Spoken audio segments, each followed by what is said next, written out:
Hello दोस्तों, कैसे हो आप सब लोग। SSC JE previous year question का हम सॉल्यूशन देख रहे थे।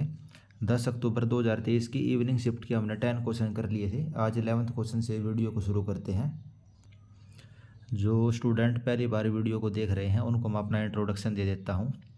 एसएससी जेई 2023 में मेरी 8th रैंक थी, ये मेरा रोल नंबर था। उसके अलावा ये सब एग्ज़ाम मैंने क्लियर किए हुए हैं। ये सब बताने का पर्पज़ ये होता है कि आपको ये पता चल सके कि जो कंटेंट है वो एसएससी जेई या और भी इंजीनियरिंग एग्ज़ाम के लिए सफिशिएंट है।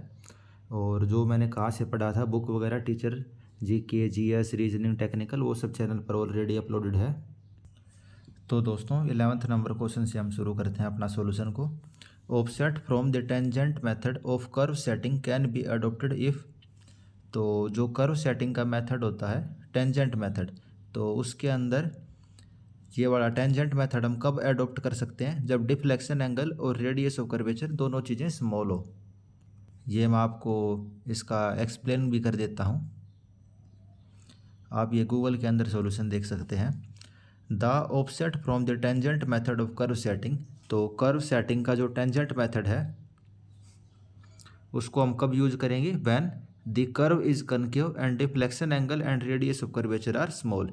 जब डिफ्लेक्शन एंगल और रेडियस ऑफ कर्वेचर दोनों स्मॉल हो तब हम tangent method of curve setting को यूज करते हैं। The linear method is use to set out simple circular curve on roads.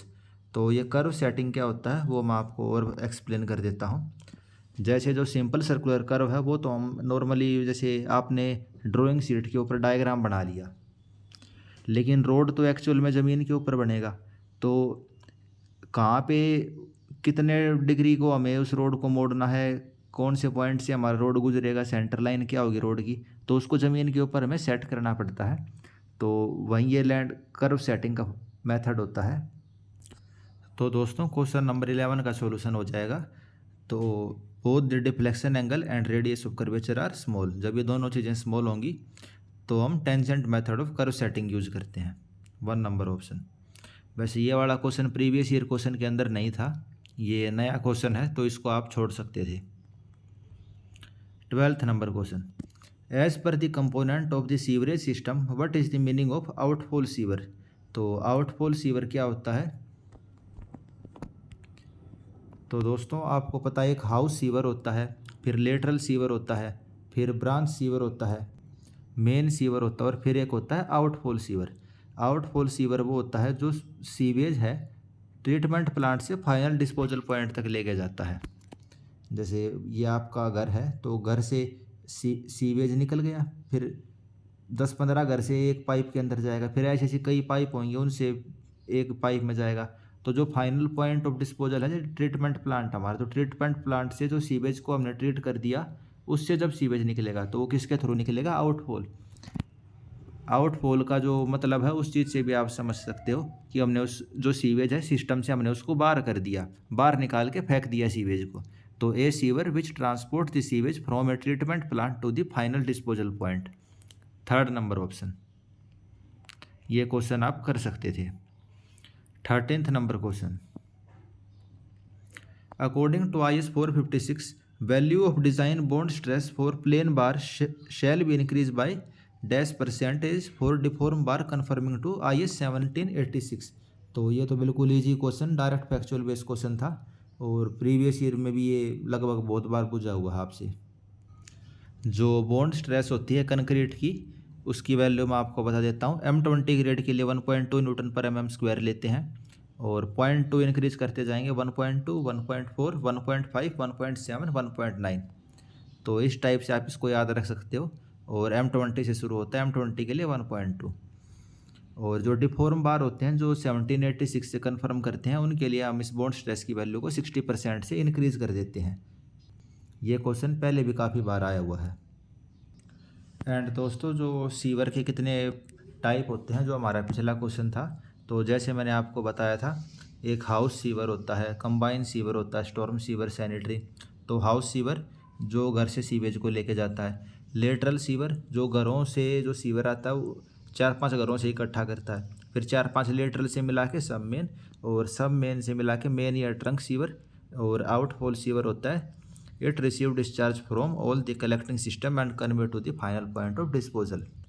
यही चीज़ हमसे क्वेश्चन के अंदर पूछी हुई थी जो हमने पिछला क्वेश्चन देखा था।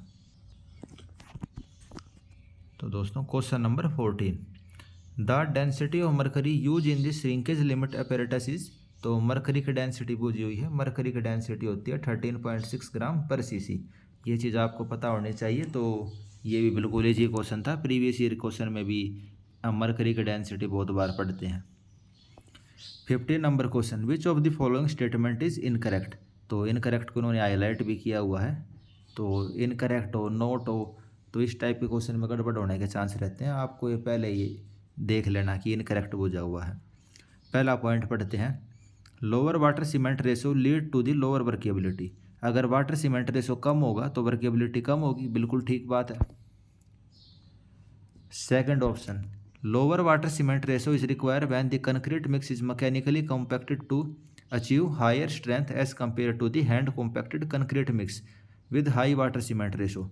तो इसमें कह रहा है अगर वाटर सीमेंट रेशो कम होगा, तो इसका मतलब क्या है, उसकी वर्केबिलिटी कम होगी। वर्केबिलिटी कम होगी तो कम वर्केबिलिटी के लिए हम क्या करते हैं, उसको मैकेनिकल कॉम्पैक्टर की हेल्प से उसको मैकेनिकली कॉम्पैक्टेड करते हैं। तो वही चीज़ इसने कही हुई है और उसकी स्ट्रेंथ ज़्यादा होती है कम वाटर सीमेंट रेशो वाले सीमेंट की। तो ये भी बिल्कुल हम पढ़ते हैं, प्रीवियस ईयर में भी देखा है और हमने इसको थ्योरी में भी पढ़ते हैं। Third number point, the lower the water cement ratio is the higher will be the strength of concrete. तो वाटर सीमेंट रेशो जितना कम होगा उसकी स्ट्रेंथ उतनी ज़्यादा होगी। तो शुरू के ऊपर वाले 3 पॉइंट लगभग एक ही बात को कह रहे हैं कि वाटर सीमेंट रेशो अगर कम होगा तो स्ट्रेंथ क्या होगी, ज़्यादा होगी। और वाटर सीमेंट रेशो अगर कम होगा तो वर्केबिलिटी क्या होगी, वर्केबिलिटी भी कम होगी। और वर्केबिलिटी कम होगी तो उसको हमें मैकेनिकली कॉम्पैक्टर होते हैं उनके थ्रू उसको कॉम्पैक्ट करना पड़ेगा। वही चीज़ सेकंड नंबर ऑप्शन में कही है। Fourth option, graphically the relation between the strength of concrete and the water cement ratio is approximately cubic. तो strength of concrete and water cement ratio के बीच में जो ग्राफ होता है वो कैसा होता है।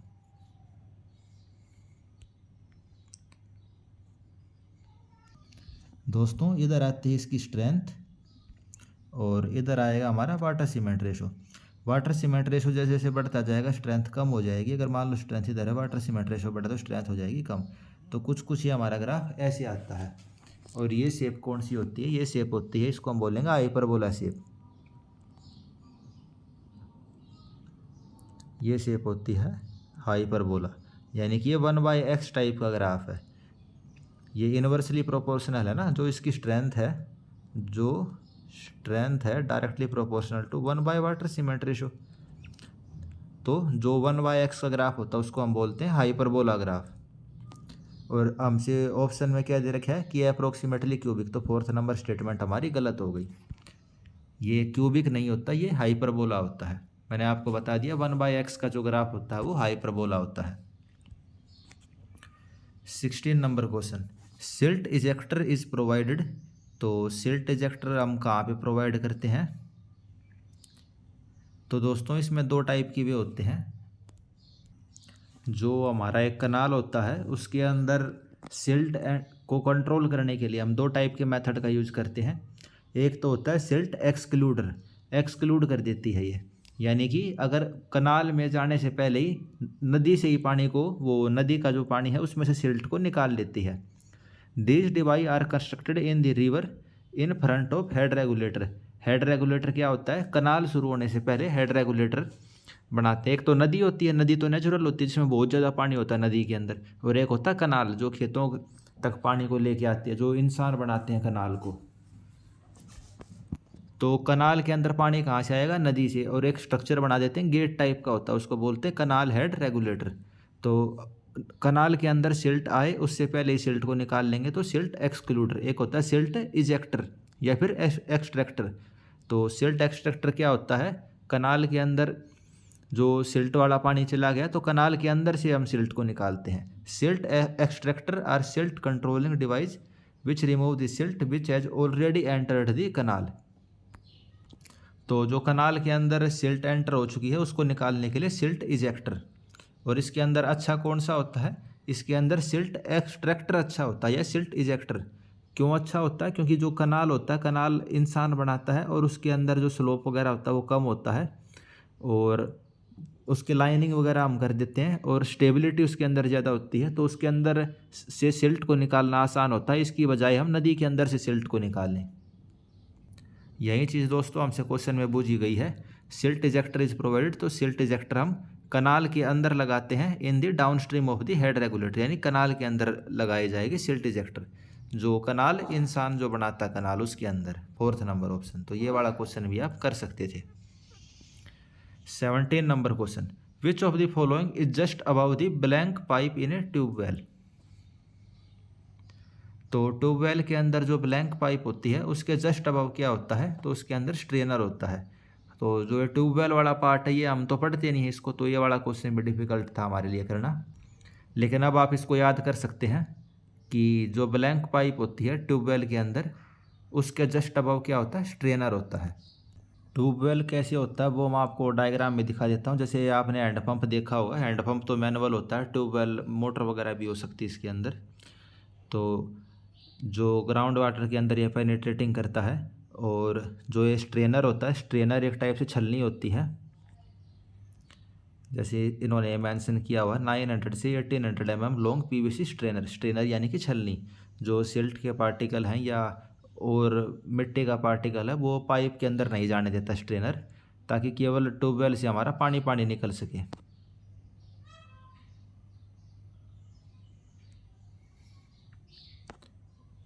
आई होप आप ये ट्यूबवेल समझते हो क्या होता है। स्ट्रेनर जैसे छलनी टाइप से दिख रही है, ये स्ट्रेनर होता है। तो ब्लैंक पाइप एंड ट्यूबवेल के ऊपर क्या होता है? स्ट्रेनर होता है। ये आप याद रख सकते हैं। अब इसमें ये नहीं है कि आप पूरा का पूरा ये ट्यूबवेल वाला चैप्टर पढ़ने के लिए बैठ जाएं, तो उस चीज़ की रिक्वायरमेंट नहीं है। बस उस क्वेश्चन को हमने देख लिया क्या होता है। 18th number question, coefficient of discharge in term of coefficient of velocity and coefficient of contraction is. तो जो कोफिशिएंट ऑफ डिस्चार्ज होता है वो होता है coefficient of velocity into coefficient of contraction. ये प्रीवियस ईयर का क्वेश्चन है। जैसे फ्रेंड्स मैं आपको प्रीवियस ईयर क्वेश्चन से दिखाऊं तो ये 2017 के अंदर question number 28, what is the theoretical value of the coefficient of contraction for a sharp edge orifice. तो शार्प एज ओरिफिस के लिए कोफिशिएंट ऑफ कॉन्ट्रैक्शन 0.611 होता है। तो इसके अंदर कोफिशिएंट ऑफ वेलोसिटी इन्होंने एक्सप्लेन किया हुआ है। कोफिशिएंट ऑफ वेलोसिटी क्या होता है? Actual velocity upon theoretical velocity. Coefficient of contraction actual area upon theoretical area. Coefficient of discharge क्या होता है? Actual discharge upon theoretical discharge. और इन तीनों का जो रिलेशनशिप होता है आपस में, coefficient of discharge is equal to coefficient of velocity into coefficient of contraction. तो ये वाली चीज़ें प्रीवियस ईयर क्वेश्चन में कई बार पूछी हुई हैं। ये वाला क्वेश्चन भी इजीली आप कर सकते थे। 19th number question, which of the following factor does not contribute to the soil या लैंड पोल्यूशन। तो सोयल जो पोल्यूशन होता है, लैंड पोल्यूशन होता है, तो वो कौन से फैक्टर की वजह से नहीं होता? तो माइनिंग वेस्ट, माइनिंग आपको पता है कोयला वगैरह निकालते हैं, मिनरल्स निकालते हैं माइनिंग करके, तो उसकी वजह से पोल्यूशन ज़मीन का बिल्कुल होएगा। एग्रीकल्चर की एक्टिविटी से भी सोयल एंड लैंड पोल्यूशन होता है। हम फर्टिलाइज़र वगैरह डालेंगे या खेती करेंगे, ट्रैक्टर वगैरह चलाएंगे तो ज़मीन को नुकसान होगा। डोमेस्टिक वेस्ट हम ज़मीन के ऊपर पुट करेंगे तो उससे भी पोल्यूशन होएगा। यूट्रोफिकेशंस, लेकिन यूट्रोफिकेशंस की वजह से पोल्यूशन नहीं होगा। क्यों नहीं होगा? यूट्रोफिकेशंस क्या होता है? एनवायरनमेंट वाले चैप्टर में आपने यूट्रोफिकेशंस ऑफ लेक पढ़ा होगा। जो लेक होती हैं, झील होती हैं, उनके अंदर अगर हम वेस्ट डाल दें जिसके अंदर नाइट्रोजन फॉस्फोरस की क्वांटिटी है, तो जो लेक है, लेक का यूट्रोफिकेशन हो जाता है, उसके अंदर अलगी की ग्रोथ हो जाती है, शैवाल की। तो इस वजह से क्या होता है, वो झील खराब होने लग जाती है। ये दोस्तों आप यूट्रोफिकेशंस ऑफ लेक के बारे में पढ़ सकते हैं। ये नेचुरल प्रोसेस होता है in which lake get infested with algae and silt up gradually. तो लेक के अंदर अलगी की ग्रोथ बहुत ज़्यादा हो जाती है और उनके अंदर सिल्टिंग होने लग जाती है। और वे शैलो यानी कि झील है, मान लो 10 मीटर गहराई की झील है, उसके अंदर 5 मीटर सिल्ट डिपॉजिट हो गई, तो उसकी गहराई 5 मीटर हो गई ना, तो उसकी जो गहराई होती है वो कम होनी शुरू हो जाएगी। 5 से 4 होगी, 2 होगी, 3 होगी, 1 मीटर गहराई रह जाएगी झील की।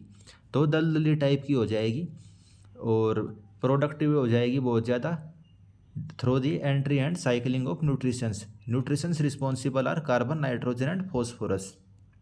ये वाला क्वेश्चन ईजी था क्योंकि यूट्रोफिकेशंस ऑफ लेक के बारे में हम पढ़ते भी हैं और प्रीवियस ईयर में भी कई बार ये वाला क्वेश्चन आया हुआ है।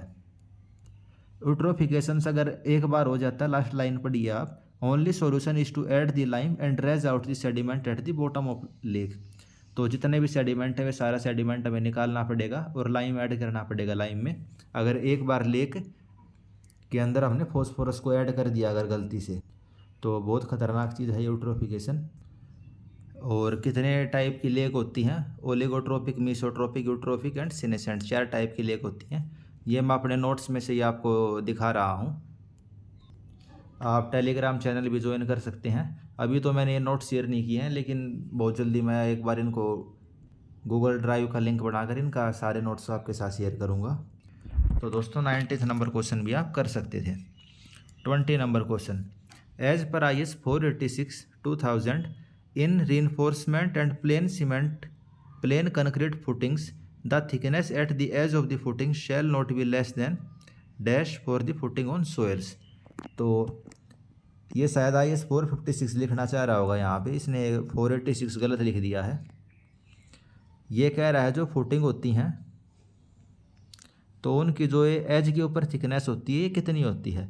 तो दोस्तों RCC में हमने पढ़ा है थिकनेस होती है 150 mm। अगर हमारी जो फुटिंग है वो सोयल के ऊपर है, अगर ये फुटिंग पाइल्स के ऊपर होती तो ये थिकनेस कितनी होती, तो ये होती 300 mm। जो दोस्तों फुटिंग वाला चैप्टर है उसके अंदर आप देख सकते हो criteria for design, minimum thickness कितनी होती है। अगर फुटिंग सोयल के ऊपर है तो 150 mm, अगर पाइल्स के ऊपर है तो 300 mm। तो और ये कवर आप पढ़ सकते हैं स्लैब, बीम, कॉलम, फाउंडेशन के लिए 20, 25, 40, 50। तो ये वाला क्वेश्चन आप इजीली कर सकते थे। ये प्रीवियस ईयर में भी इस टाइप का क्वेश्चन पूछा गया है पहले भी। 21 number question, calculate the approximate mass density of an oil with 4.5 metre cube of volume and 40 kilonewton of the weight, consider the g as 10 metre per second square. तो दोस्तों जैसे इस वाले क्वेश्चन में इसने जी की वैल्यू दे रखी है 10 मीटर पर सेकंड स्क्वायर। इसका जो पार्ट 1 में हमने एक क्वेश्चन कराया था उसके अंदर जी की वैल्यू नहीं दी हुई थी और उन्होंने 9.81 मान के उसका सोल्यूशन किया हुआ था। तो वो वाला क्वेश्चन मैंने आपको बताया था कि आप बहुत कन्फ्यूजिंग था, बहुत चांस थे उस क्वेश्चन को करने से कि वो गलत ही होता। लेकिन इस वाले क्वेश्चन में इसने जी की वैल्यू देकर इस क्वेश्चन को हमारे लिए ईजी कह सकते हैं या करेक्ट कर दिया है। मास डेंसिटी निकालनी है तो डेंसिटी किसके बराबर होती है, मास डिवाइड बाय वॉल्यूम। इसका वेट कितना, 40 किलो न्यूटन। 40 किलो का मतलब होता है 1000। ये न्यूटन में, अगर हमें केजी में करना होगा तो 10 से डिवाइड कर देंगे। वॉल्यूम कितनी है इसकी, 4.5 मीटर क्यूब। तो 0 से 0 कट गई, 4000 डिवाइड बाय 4.5। अब आप इसके ऑप्शन देखिए, सभी ऑप्शन बिल्कुल पास पास में है। 809, 920, 889। तो ये वाला क्वेश्चन आपको बिल्कुल आखिरी में करना है, ये क्वेश्चन आपको स्टार्टिंग में नहीं करना है। कैलकुलेटर में करोगे आप इसको 4000 बाई 10 डिवाइड बाई 4.5 तो इसका 889 आंसर आ जाएगा। ये मैंने इसका मास कैसे निकाला वो मैं बता देता हूँ। किसी चीज़ का वेट कितना होता है, वेट होता है m इंटू जी। तो मास किसके बराबर होगा, मास होगा वेट डिवाइड बाई ग्रेविटी। तो ऐसे आप इसका वेट निकाल सकते थे। इजी क्वेश्चन था लेकिन बिना कैलकुलेटर के आपको ये बिल्कुल आखिरी में करना था। 22 number question, before stone seasoning dressing of stone is done as it provides. तो स्टोन की जो सीजनिंग होती है उससे पहले हम स्टोन्स की ड्रेसिंग करते हैं। ये हम किस लिए करते हैं, तो दोस्तों जैसे वुड की सीजनिंग करते हैं ना, उससे उसकी प्रॉपर्टी अच्छी हो जाती हैं।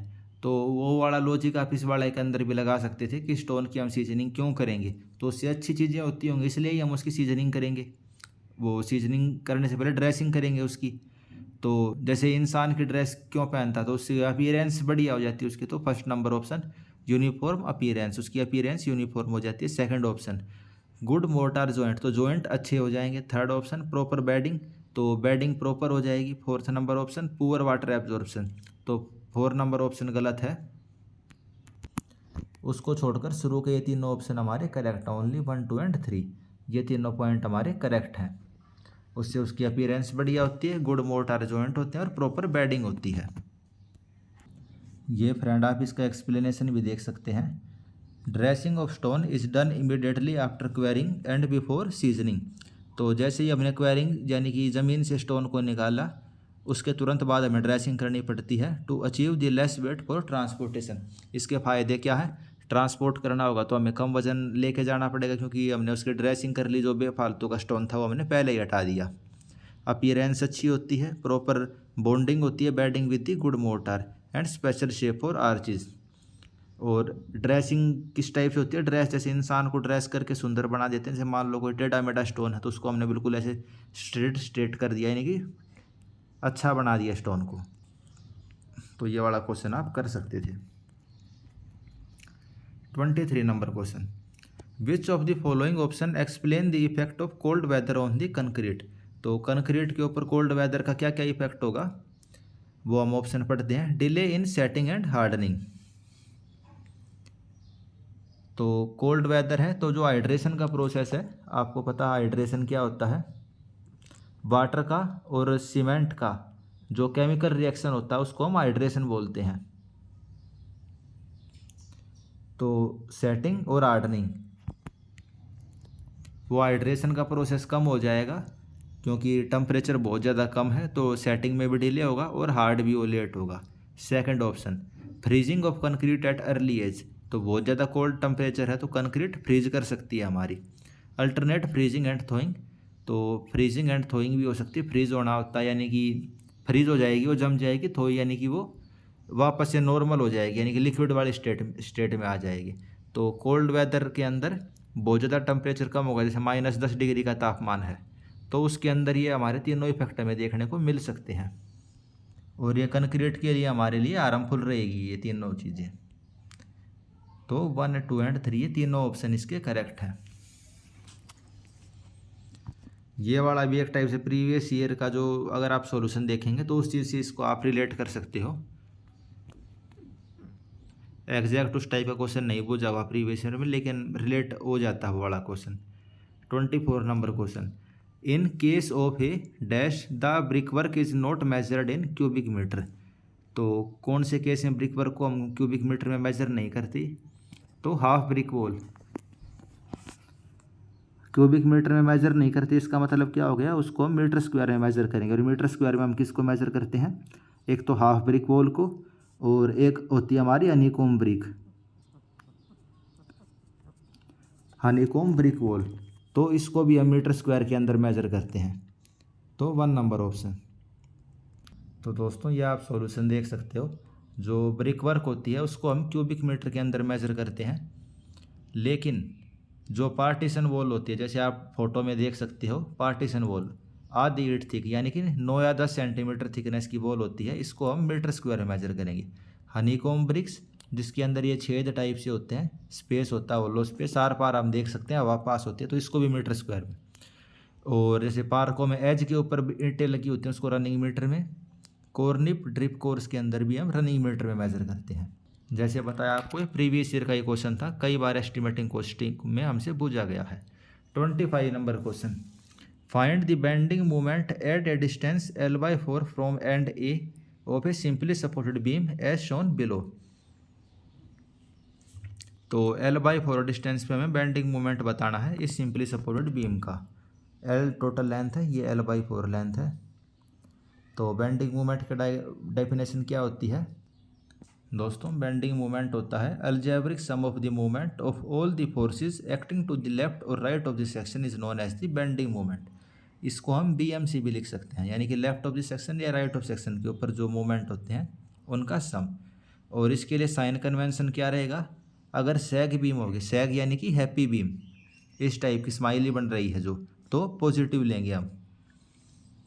आप इसमें देख सकते हो, अगर राइट हैंड साइड पे एंटी क्लॉकवाइज मूवमेंट है और राइट हैंड साइड और लेफ्ट हैंड साइड पे क्लॉकवाइज मूवमेंट है, तो ये सैग बीम बनेगी। होग बीम देख सकते हो जो नेगेटिव बीम होती है, तो इसके अंदर हम नेगेटिव साइन कन्वेंशन लेते हैं। और आपको बेंडिंग मोमेंट निकालना हो तो आप कैसे निकालेंगे? बेंडिंग मोमेंट होता है फोर्स इनटू जो डिस्टेंस होता है उसके बराबर। या तो आप लेफ्ट हैंड साइड से निकाल लीजिए या राइट हैंड साइड से निकाल लीजिए। टोटल फोर्स कितना लग रहा है? टोटल फोर्स लगेगा W इंटू एल, क्योंकि W पर यूनिट लेंथ है, L लेंथ पे लग रहा है, WL हो जाएगा। और A के ऊपर कितना रिएक्शन आएगा? सिमेट्री है तो WL/2 A के ऊपर लगेगा और WL/2 B के ऊपर लगेगा। ठीक है, तो अब हमें L/4 डिस्टेंस पे निकालना है। तो आपके पास दो ऑप्शन है, या तो आप यहाँ से निकाल लीजिए या आप यहाँ से निकाल लीजिए। तो मैं A वाली साइड से निकाल रहा हूँ। तो बेंडिंग मोमेंट अगर हमें इस x सेक्शन पे लिखना हो, bending moment eight x section, ये हमने x सेक्शन ले लिया L/4 डिस्टेंस पे। अब जैसे इस वाले क्वेश्चन को हमें सॉल्व करना है तो साइन कन्वेंशन की कोई दिक्कत नहीं है, सभी ऑप्शन हमारे पॉजिटिव के अंदर ही लिए हुए हैं। तो A के ऊपर कितना रिएक्शन लग रहा है? A के ऊपर रिएक्शन लग रहा है WL/2, और x सेक्शन से कितनी दूरी पे है? ये L/4 डिस्टेंस पे। ठीक है, और कैसे लग रहा है? ये ऐसे लग रहा है, देखिए आप, ये ऐसे लग रहा है ना, ऐसे। ठीक है, और ये वाला कैसे लग रहा है? ऐसे। तो ये इसको ऐसे करवाने के इनका साइन अलग अलग है, तो बस हमें इनका साइन अलग अलग लेना है। माइनस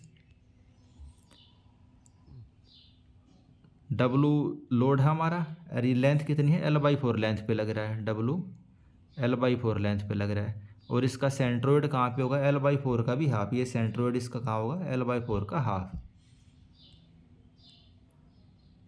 ये सेंट्रोइड इसका L/4 की हाफ पे होगा, इनटू L/4 का भी हाफ, यानी कि L/8। अब आप इसको सोल्व करेंगे तो कितना आ जाएगा? यह है WL/8, WL/8 minus WL/32, WL/32। अब आप इसको सोल्व करेंगे तो क्या आ जाएगा? 32 आपने LCM ले लिया, 4 - 1, क्या आ गया? 3/32 WL²। तो ऑप्शन में देखिए 3/32 कहाँ पे है? 4 नंबर ऑप्शन, 3/32 WL²।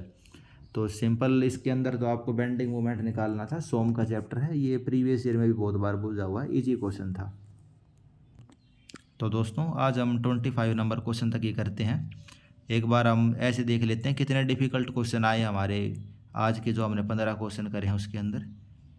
ये भी आप कर सकते थे, ये भी ठीक था, ये भी ठीक था। 17 नंबर क्वेश्चन थोड़ा डिफ़िकल्ट था।